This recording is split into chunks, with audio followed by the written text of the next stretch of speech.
Hello po sa inyong lahat mga ka-crypto. Ako po si Pinoy Crypto Trader at sa video na ito ay atin pong pag-uusapan ang aking technical analysis dito po kay Hamster Combat ngayon pong October 14 taong 2024.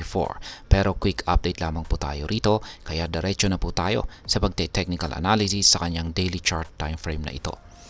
At ayan, ito po yung aking mga previous projections dito kay Hamster Combat. At sa mga projections na ito ay nasabi ko po sa nakalipas na video na mataas ang posibilidad na ito po ay patuloy na makakaranas ng consolidation. At mukhang yan nga yung tinatahak na landas nitong si Hamster Combat.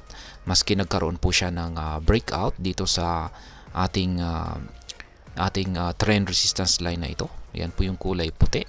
Ay maski nakaranas siya ng breakout pero wala po kasi tayong sapat na volatility. Lalong-lalo na at yung ating QQE mode indicator dito sa ibaba ay mga kulay gray at nandito pa po sa ilalim ng zero level na nagsasabing bearish ang kalagayan nitong si Hamster Combat. Kaya ibig sabihin ay wala po talagang matamlay po talaga ang market ngayon ni Hamster Combat. Kaya yung aking analysis po ngayon dito kay Hamster Combat ay hindi pa rin po nagbabago. Mukhang patuloy pa rin po ito sa kanyang nararanasang consolidation sa mga paparating na araw. Ito po ay maglalaro sa pagitan po ng minor resistance line natin na 20 digits 4573 at itaas naman po ng major support natin dito na 20 digits 3787. Pero nandyan pa rin po yung posibilidad na posibleng bumagsak itong si Hamster Combat. Ayan. Maaari po siyang makaranas ng matinding pagbagsak kung ang nangyari rito ay kung mababasag po yung major support natin dito. Kaya ito po yung isang binabantayan natin dito. Nakakatakot yan. 20 digits 3787. Lalong-lalo na sa mga nag-i-spot trading dyan. Pero sa mga nag-futures trading dyan na pwede po tayo mag-short dito.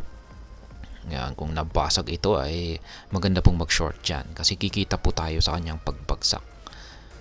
Kaya ayan, ngayon ay syempre kung may chances po siyang bumagsak ng malaki ay syempre may chances na rin po siya na ipagpapatuloy niya yung kanyang pag-angat sa presyo.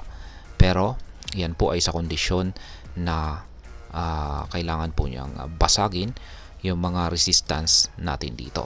Mga minor resistance lang naman.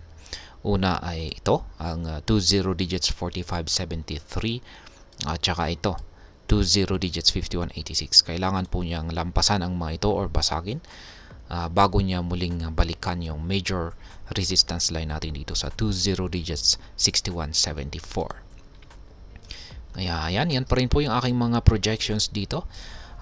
Sa madaling salita ay sa mga projections na ito ay ang nakikita ko po na may mas mataas na posibilidad na magiging galaw ni Hamster Combat sa mga paparating na araw ay kanya pong ipagpapatuloy ang kanyang nararanasang consolidation or pagsa-sideways dito sa pagitan ng ating minor resistance line dito at saka major support line dito. At ayan, sa mga bago lamang po rito ay check na lamang po ninyo ang description ng video na ito para malaman kung anong platform at mga indicators ang ginagamit ko dito. At hanggang dito na lamang po tayo sa video na ito mga ka-crypto.